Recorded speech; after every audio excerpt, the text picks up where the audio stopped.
Assalamualaikum warahmatullahi wabarakatuh. Halo teman-teman, di video kali ini coba kita bahas lagi potensi saham-saham di bursa kita ya teman-teman ya, di Indonesia ya.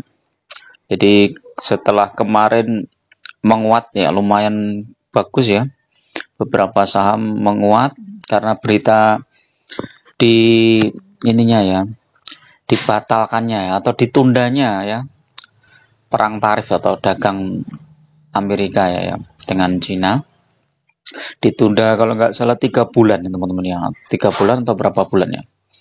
Kemudian bursa dunia menguat, termasuk Indonesia juga menguat ya.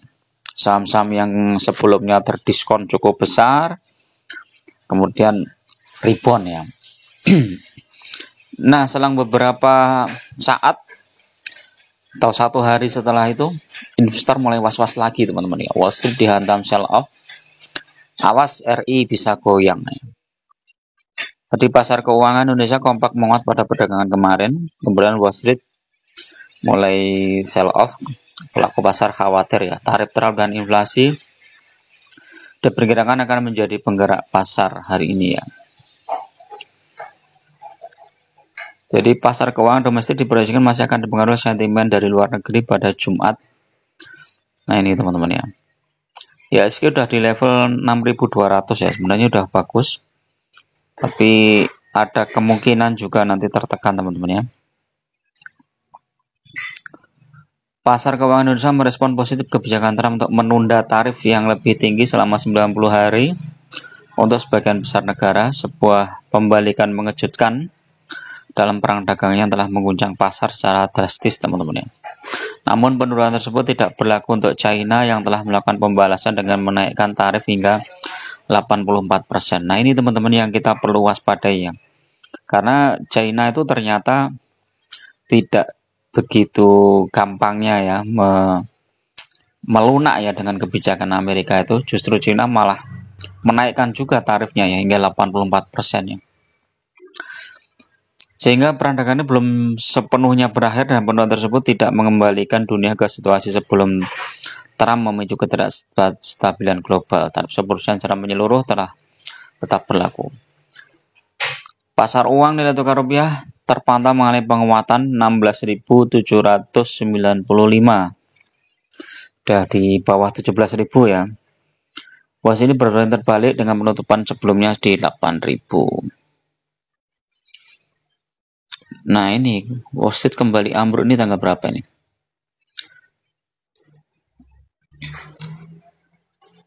Nah, coba kita cek ya.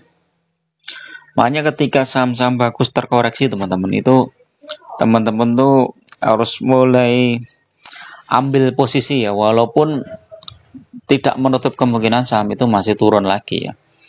Ya kita mulai cicil beli aja, jangan all in ya. Jadi memang kondisi sekarang itu agak berat ya teman-teman ya. Amerika sendiri aja terancam krisis ya. Nah ini BCA kemarin terendah di 7.275. Kalau teman-teman masuk di 7.275 ya, sekarang berapa itu? 8.225, 7.275,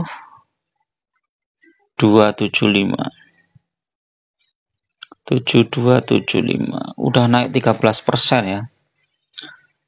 Nah ini yang tersuka trading ya, ini udah lumayan nih, makanya pada mengambil posisi jual ya saat kemarin harganya naik ya. Secara teknikal udah tembus MA5 seharusnya menguat teman-teman. Cuman kita nggak tahu juga ya, kalau globalnya hari ini masih merah ya berat juga. Kemarin banyak jualan juga nih, 134.000 lot nih asing. Jualan ya, asing tuh baru masuk 87.000 lot, habis itu jualan. Kemudian BRI coba kita lihat. BRI juga masih jualan, BNI,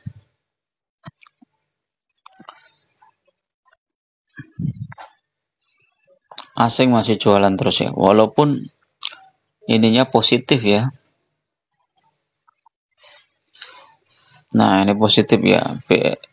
6% ya, kemarin naik 6%. Berarti ini yang beli itu domestik semua, teman-teman. BCA naik 3,78% atau hampir ya 5%-an lah ya. BCA. Bank Mandiri naik 6%. Nah, BNI juga 5% ya.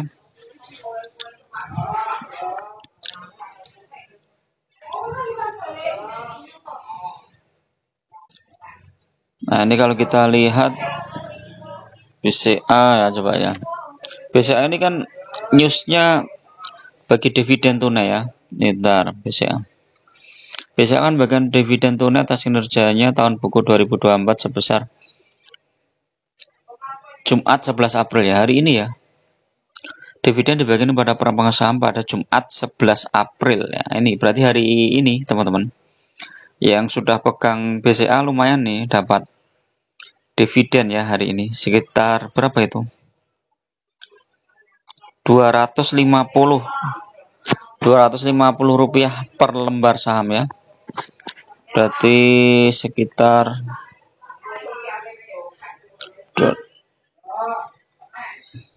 250 dibagi 8225. 3% ya.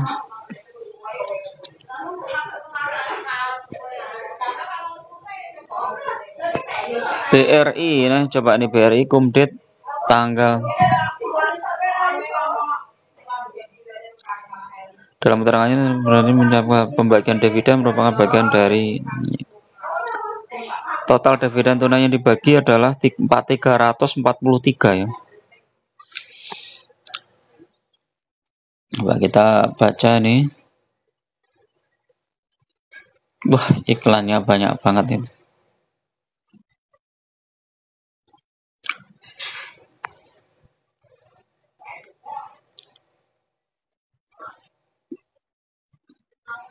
Disepakati bahwa total dividennya 343. Jumlah ini termasuk interim 135 yang telah dibayarkan. Berarti tinggal 208 teman-teman ya. BRI 208 ya. Lumayan lah ini BRI. 208 dibagi harga sahamnya sekarang 3.800 ya. 5,4%. Wih, keren nih. Secara chart BRI itu ya masih downtrend ya. Masih di bawah. Support kuatnya di 3.000 berapa nih? Nggak kelihatan. Ada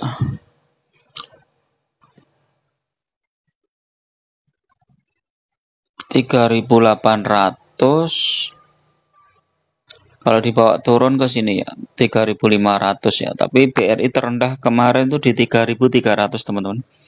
Jadi kalau misalnya nanti koreksi ya BRI itu ditunggu di sekitar 3.300 itu bisa masuk teman-teman ya.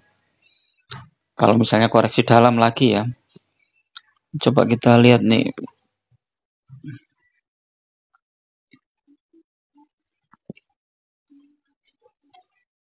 Iya ini ya.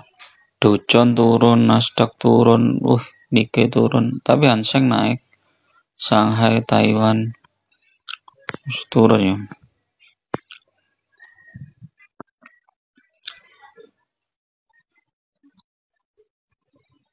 Coba kita cek BRI itu dividennya tanggal berapa ini dividen?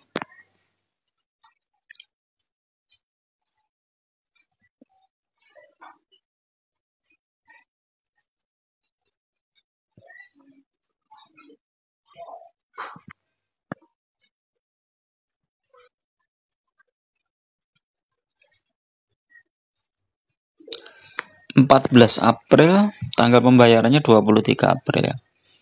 Kumdate-nya kemarin ya BRI ya 11 April ya. Ex-date-nya 11 April ya. Hari ini 11 April kan. Berarti hari ini ex-date ya. Jadi kemungkinan turun teman-teman ya BRI ya. karena udah dapat dividen. Dividennya lumayan ya, dapatnya 5%-an ya, 208 ya, atau 5%. Kemudian BCA udah cair. Yang belum cair apa ya? Bank BNI, coba kita lihat. BNI itu berapa itu?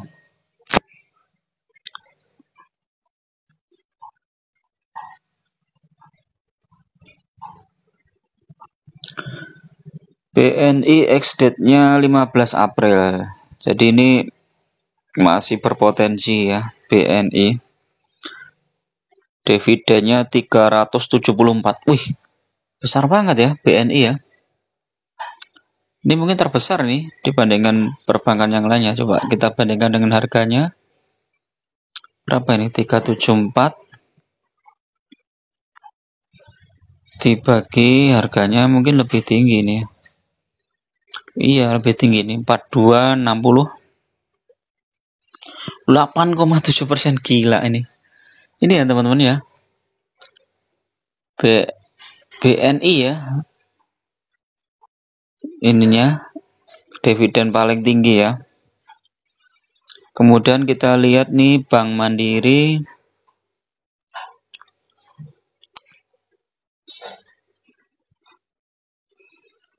Bank Mandiri dividennya ex-date-nya 14 April.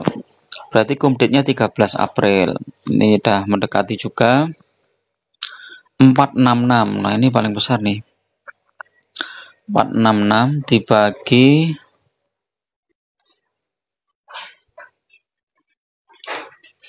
Bank Mandiri, harganya berapa? 5025. 9%, ini terbesar ya dividennya Bank Mandiri teman-teman ya. Ini terbesar ya. Nah, itu di antara big bank nih, dividen terbesar itu Bank Mandiri. Apalagi kalau teman-teman hold saham Bank Mandiri ini dari tahun 2020 nih ya, di harga 2230 ya. Dengan dividen 2330, dividennya 466 ya. Berapa ini? 466 dibagi 2330. 2330. Wih, 20% ya. Besar banget kalau hold dari tahun 2020 ya. Jadi kesempatan ya saat saham itu terkoreksi dalam, teman-teman masuk ya. Kalau ada dananya, kalau nggak ada dananya ya udah nunggu dividennya aja. Nah, paling tidak kalau ada dividen itu kita tenang teman-teman. Apalagi kalau saham yang kita pegang itu saham big bank ya. Oke ya, itu dulu teman-teman untuk review pagi ini. Mudah-mudahan bermanfaat. Tetap gunakan data dan fakta dalam berinvestasi. Jangan terjebak di saham-saham gorengan. Lebih baik fokus di saham-saham yang fundamental bagus. Kemudian tinggal nambah jumlah lotnya aja. Nanti kalau dapat dividen diberikan lagi sahamnya di harga bawah. Terus diputar seperti itu ya. Sehingga makin lama portofolio kita makin bertambah. Jangan kalau kita sering cut loss malah nanti portofolio kita makin lama makin habis ya teman-teman. Jadi itu ya.